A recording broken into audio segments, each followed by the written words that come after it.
She stepped onto the training field just after sunrise. No one knew her name and no one cared to ask. Her shirt was slightly wrinkled, her canvas sneakers dusty from the walk-in. She carried no ID badge, no military insignia, nothing to suggest she belonged.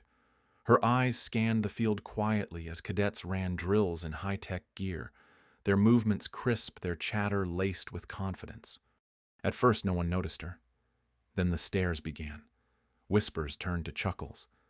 Someone filmed her. Someone else tossed a canteen near her feet. One cadet poured water into her shoes. Still, she didn't move. She didn't speak. She simply watched. Calm, silent, present. Her quietness seemed to irritate them more than anything she could have said. By noon, she was openly mocked. They laughed, called her names, made guesses about why she was there. Some said she was a girlfriend. Others thought she was lost. One voice joked she must have been someone's yoga teacher. No one stopped it. Not the instructors. Not the guards. When she was finally asked to leave, she did so, without a word. She turned her bag slung over one shoulder, shoes squishing with each step. That should have been the end. But hours later, everything changed. A full-scale simulation went wrong. Cadets panicked. Orders crumbled. Teams lost contact. And then she stepped back onto the field. No badge. No rank. But somehow everyone listened. She spoke once. Calmly. And the chaos began to fold back into order. When the helicopter landed, no one expected what came next. Or who it was for. At 36, Rebecca Ward didn't stand out in a crowd. Her clothes were simple. A white button-down shirt softened by years of wear, khaki pants with faint creases at the knee, and canvas sneakers that had walked more miles than anyone knew. Her hair, dark blonde and unstyled, was pulled back loosely. She moved quietly with a focus that didn't need to announce itself. People often overlooked her, which she didn't mind. Being overlooked was safer than being recognized. There was a time when Rebecca's name made headlines. She had been one of the youngest field commanders in the history of the National Disaster Response Command. Fires in California, floods in Texas, earthquakes on the West Coast. When disaster struck, she was often the one coordinating relief, before local officials knew what was coming. Her voice had once cut through chaos like a compass needle. Teams listened, pilots rerouted, lives were saved. But 4 years ago, something went wrong. A rescue tunnel in Montana collapsed during an active mission. The pressure had been high. A senator's son was trapped underground and the timeline was rushed. Rebecca pushed forward anyway. 4 men died under her command. She never blamed the system. She didn't deflect. The next morning, she turned in her badge, packed up her life in a used truck, and left everything behind. Since then, she had lived quietly in a small Pennsylvania town. She taught basic safety training at the local community center. She volunteered at food banks and cleared trails in the state park. No one in town knew who she used to be. She never brought it up. People thought she was kind, thoughtful, quiet. They weren't wrong. They just didn't know the weight she carried behind her silence. She hadn't planned to step near a military base again, but last month she got a call from Aaron. He had been her partner years ago during her FEMA days. A brilliant strategist, warm and grounded, but always more comfortable behind a map than on the front lines. They had drifted apart when she left, though the connection had never quite faded. Now he was working as a civilian advisor for Fort Northgate, a next-gen training academy funded by the Department of Defense and a handful of very wealthy donors. He asked her to visit, just for a day. He said the program was missing something and he didn't know how to name it. He wanted her eyes, not her title, not her resume, just her instincts. She said yes, but only under one condition. No introductions, no background, no mention of what she used to be. Rebecca arrived quietly, walking in beside Aaron like she was a visitor. No escort, no press, just a canvas backpack with a half-full water bottle and a notebook inside. She wasn't there to prove anything. She wasn't looking to change anyone's mind. She just wanted to observe, to see what the next generation thought leadership looked like. She didn't expect recognition.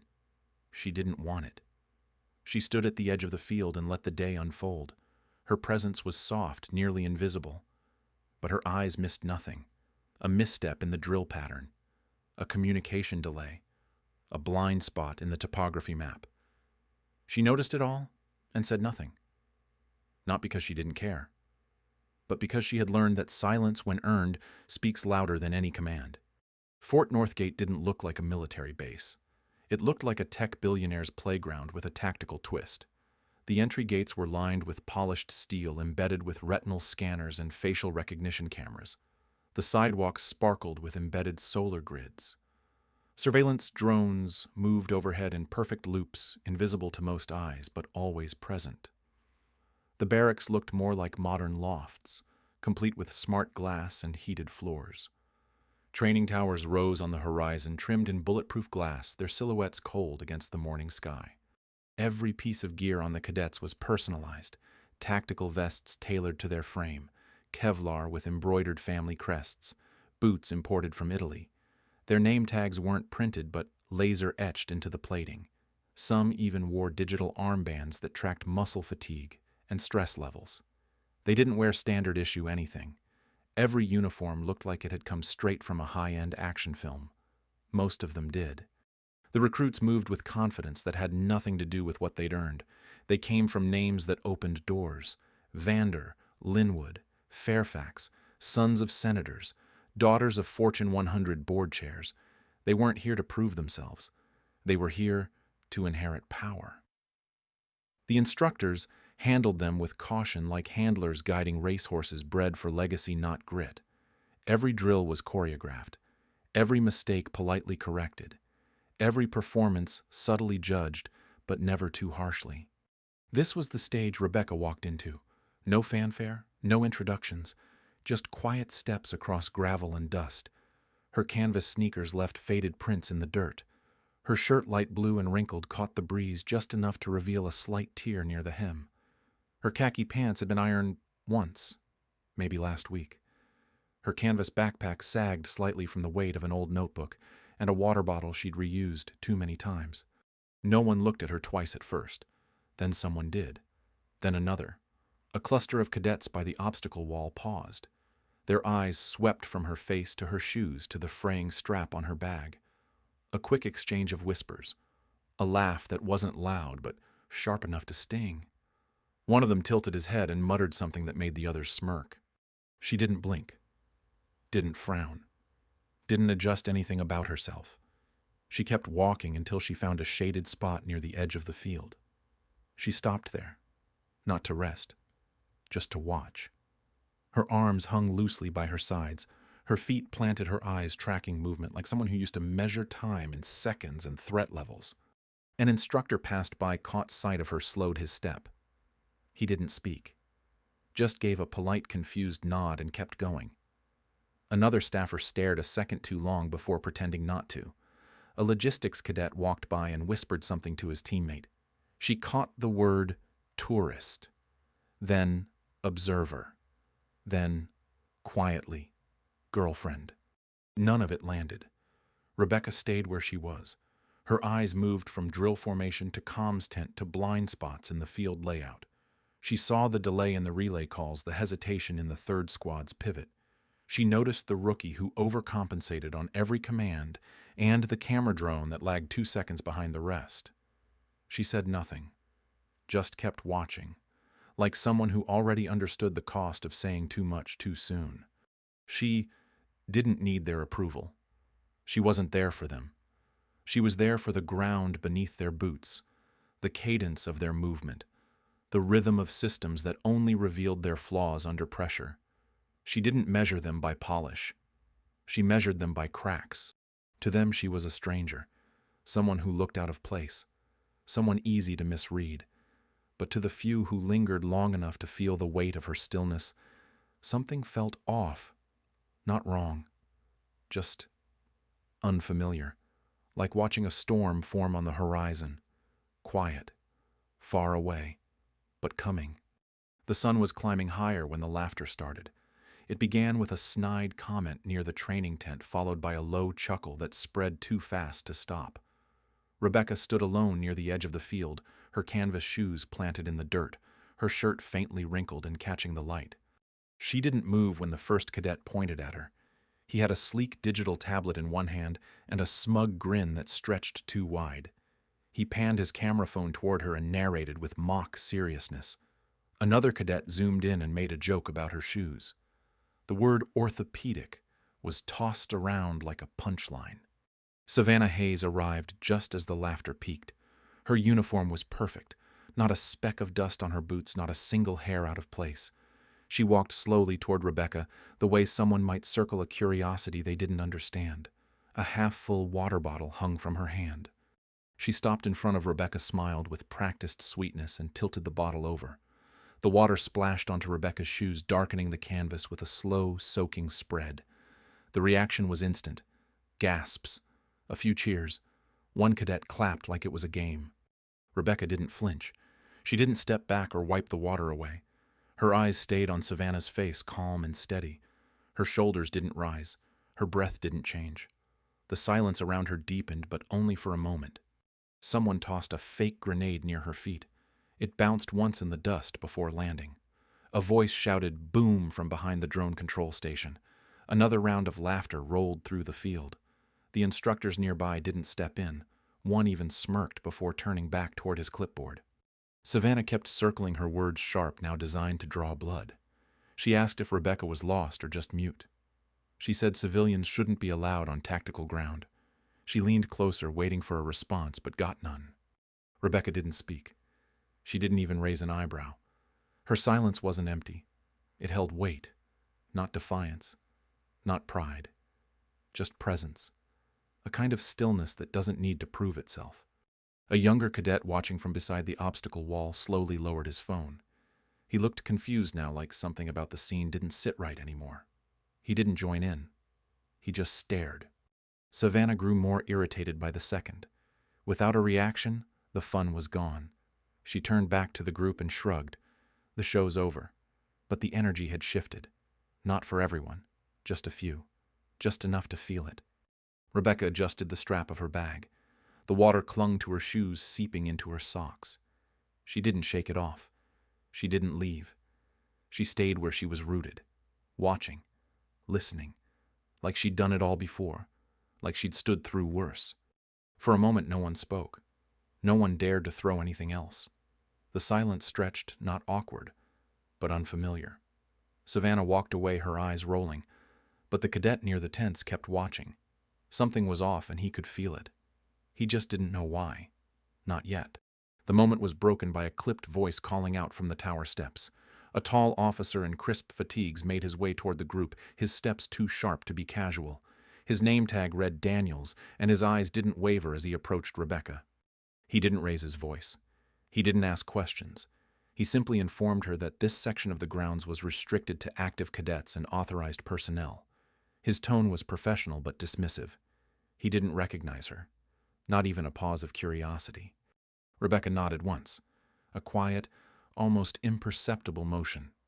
She didn't argue. She turned, adjusted the strap of her bag, and began walking toward the perimeter path. The wet soles of her shoes made a faint squishing sound with each step. Behind her, the cadets laughed again. Some whispered. One mimed a salute, mocking. Another muttered something about tourist clearance. The officer had already turned his back, filing the moment away without interest. She walked past the comm tent, past a cluster of instructors, who barely glanced her way. No one called after her. No one asked her name. No one even asked why she had come. She was treated like background noise, like an interruption that had been properly removed. But her pace didn't quicken. She didn't shrink under their eyes. She walked with a steadiness that was hard to explain. Her shoulders stayed level. Her gaze forward.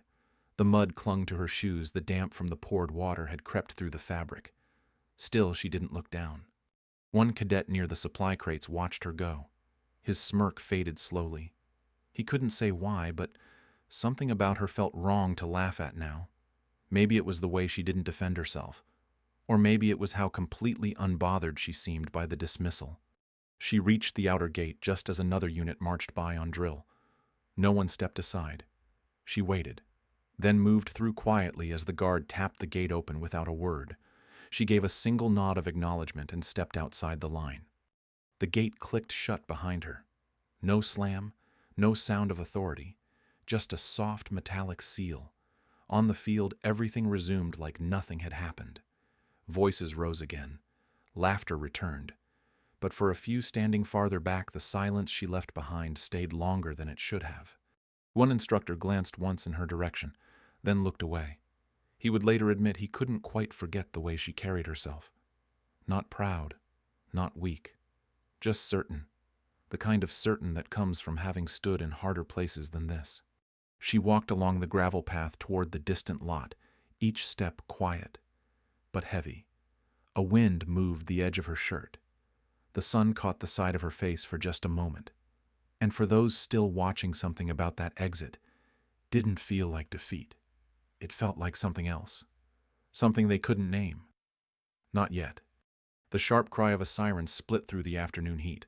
A red flare shot into the sky and the bass loudspeakers blared out the alert. Simulation Bravo, active response. Cadets scrambled toward their positions, radios buzzing, boots thudding against the dirt. Savannah Hayes stood at the center of the operations ring, a sleek tablet in one hand, earpiece crackling.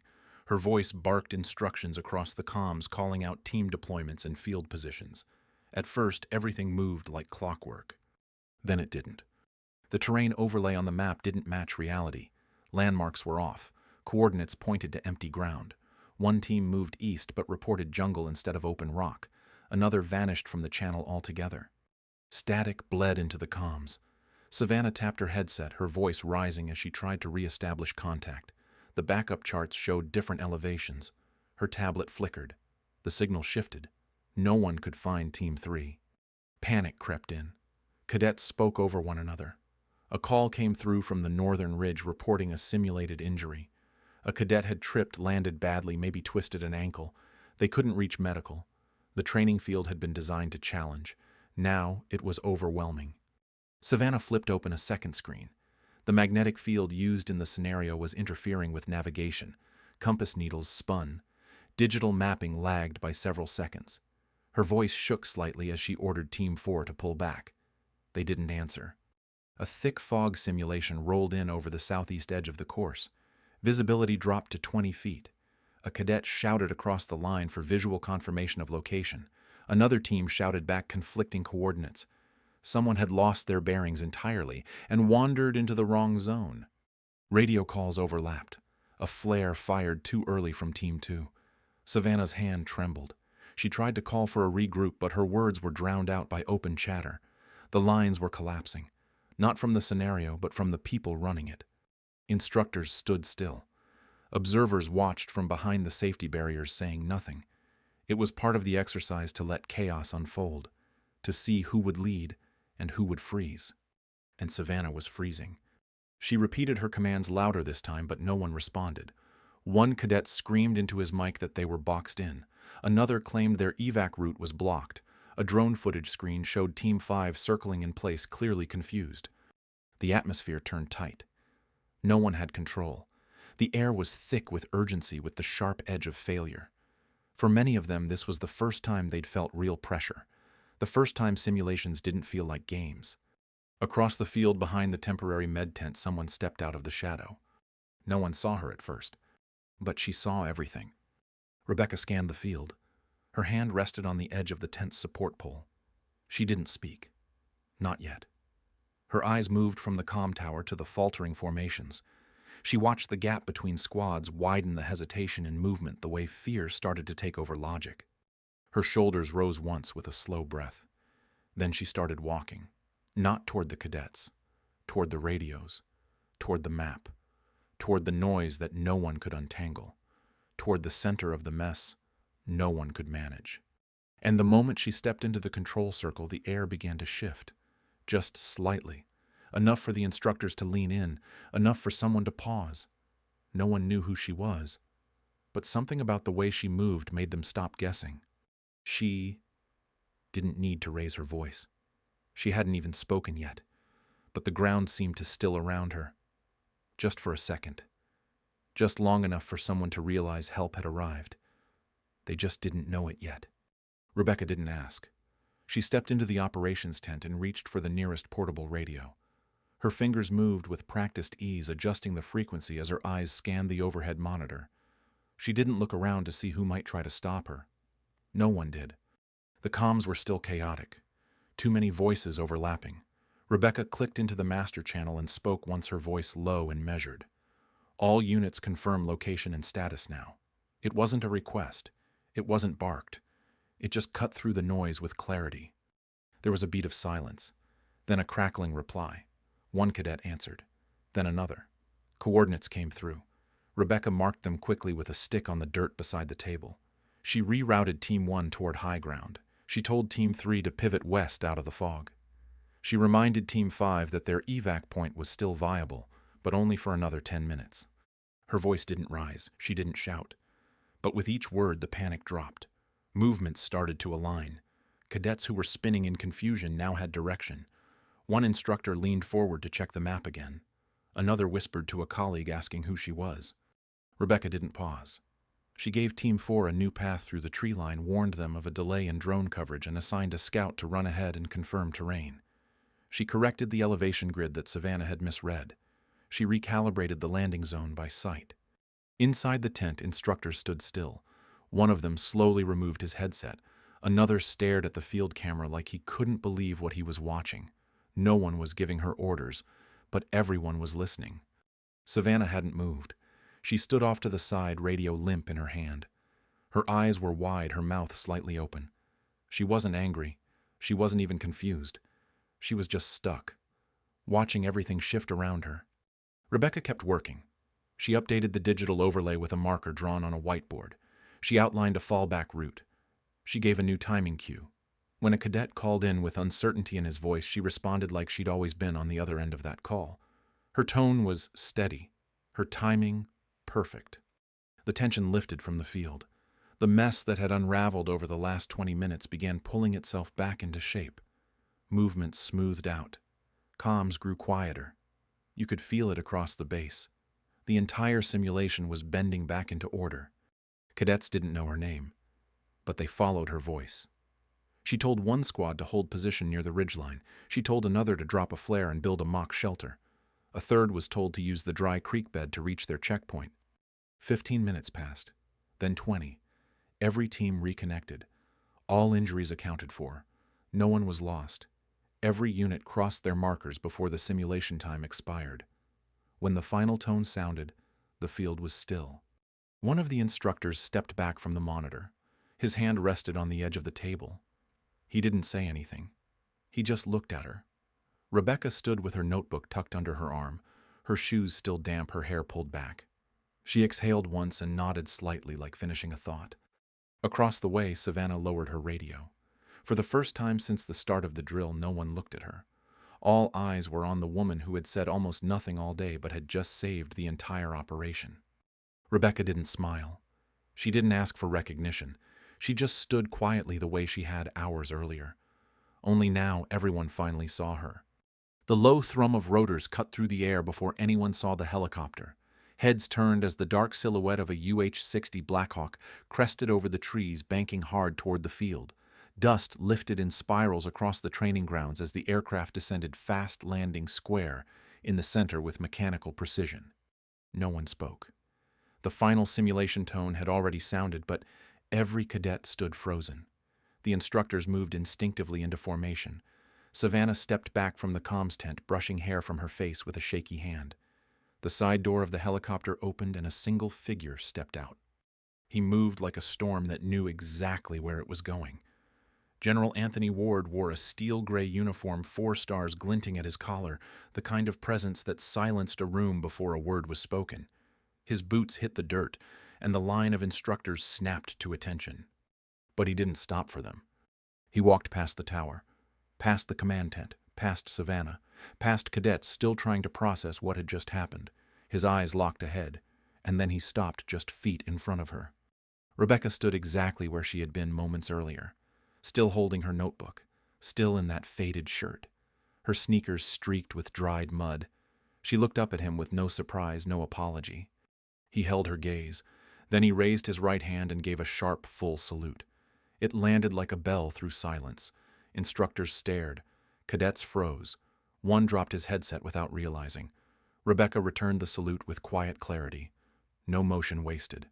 Ward lowered his hand, then turned to face the crowd now gathered around the edge of the field. His voice was steady and low, but it carried all the way to the last row of cadets. He said he had come because he heard something remarkable happen during today's drill, that someone had stepped in and pulled the entire simulation from the edge of collapse. Then he pointed to Rebecca. He said that woman had saved lives long before any of them ever wore a uniform, that she didn't need permission. She didn't wait to be asked. She stepped in when leadership failed, because that's what real leaders do. Then he paused. His voice dipped even lower. He told them her name was Rebecca Ward, former Commander National Disaster Response Command Tactical Field Operations. He told them she had led classified missions in over a dozen emergency zones from wildfires to collapsed cities, and that years ago he had served under her command. There was a ripple in the crowd. A few cadets looked at each other in disbelief. One or two slowly lowered their heads. Savannah didn't move. Her face had gone pale. Her radio dangled uselessly at her side. Ward didn't soften his words. He said that some of them had failed today not because of bad data or faulty comms, but because they couldn't recognize strength unless it came with a name tag or a title. He said uniforms don't make leaders. Action does. Presence does. Then he looked back at Rebecca.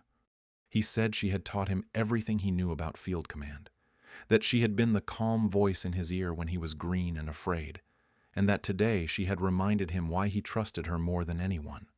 No one clapped. No one dared to. Rebecca stood quietly, her gaze steady. She hadn't asked for this. She hadn't planned it. But she didn't shrink from it either. Ward turned back to the cadets. His voice softened just enough to land heavy. He said their drills might have been simulated, but their judgment was real, and that some of them had failed that test before the mission ever began. Then he stepped back, dismissed the field with a single word, and walked away without waiting for a response. Rebecca didn't move, but she didn't need to, because now not a single person could look at her the same way again. Rebecca returned quietly. No one announced her. No one gathered to greet her at the gate, but word spread fast. This time no one looked past her. Cadets stepped aside without being asked. Conversations paused as she walked by. Some nodded. A few held her gaze just long enough to show they understood now. The difference was subtle, but undeniable. She wore the same clothes. The shirt had been washed, but the crease in the sleeve still curved the same way. Her shoes were clean but stained, and her canvas bag hung from the same shoulder. She didn't walk faster or slower. She didn't smile. But everything around her shifted anyway. Colonel Green met her by the main office, a file in his hand. His tone was more careful than it had been before. He handed her the document, said the board had approved her advisory position for field operations. He added that the role was hers if she still wanted it. Rebecca opened the file, read the summary, then looked up and nodded. She didn't thank him. She didn't need to. The moment didn't require ceremony, only clarity. Later that morning, the cadets began to approach her, not in a line, not all at once, just one by one. A few came by the mess hall speaking softly. Others waited until she passed near the obstacle field or the drone tower. They didn't give long speeches. Some just said they were wrong. Some said they were sorry. Rebecca listened. She didn't offer comfort or excuses. She nodded when it felt right. She let their words land where they needed to. She didn't try to soften their guilt. That wasn't her place. Her presence said enough. The way she stood, the way she moved, the way she didn't ask for anything in return. She was still quiet, still restrained. But now the silence around her felt earned. It wasn't the absence of recognition anymore. It was the presence of respect, unspoken but shared, the kind that lingers. The morning sun sat low behind the towers as Rebecca walked the grounds. The cadets didn't stop her this time. They didn't try to figure her out. They already knew enough. A few offered nods. Some stepped aside. One or two stood straighter when she passed. She moved slowly. Hands relaxed, her canvas bag hanging just as it had before. Nothing about her had changed on the surface. Same shirt, same sneakers, same quiet way of taking up space without trying to. But now every step she took echoed differently. Every glance held a new weight. She stopped by the dining hall, sat alone at a table near the window. Within minutes, a small group gathered around her, not out of curiosity, not for show, just to be near her. They didn't ask about medals or missions. She didn't offer stories. Instead, she asked them questions. What they had learned last week. What they would do differently next time. What scared them most about command. They answered with honesty they hadn't used before. She listened without interruption. She nodded, slowly, asked one more question, then let the silence fill the rest. Later, Savannah appeared. Her steps were hesitant. The braid was gone. Her shoulders didn't carry that same edge. She stood across from Rebecca for a moment, unsure of what to say. Then the words came out quiet but clean. I didn't know who you were. But that's not the point, is it? Rebecca looked at her, held her gaze just long enough for it to matter, then answered softly, No, it's not. She slung her bag over her shoulder and walked toward the far edge of the field, her figure small against the wide sky, her pace unhurried, her back straight. Same shoes, same dust underfoot, but the respect followed her like a shadow now. As she passed the cadet tower, a few heads turned. No one said her name. They didn't need to. They understood something now that couldn't be taught in drills or printed in manuals. Leadership doesn't need volume. It needs presence. And sometimes the strongest person in the room is the one who says the least. Rebecca disappeared beyond the rise, her figure slipping into the early haze, and for a long moment after the field remained still.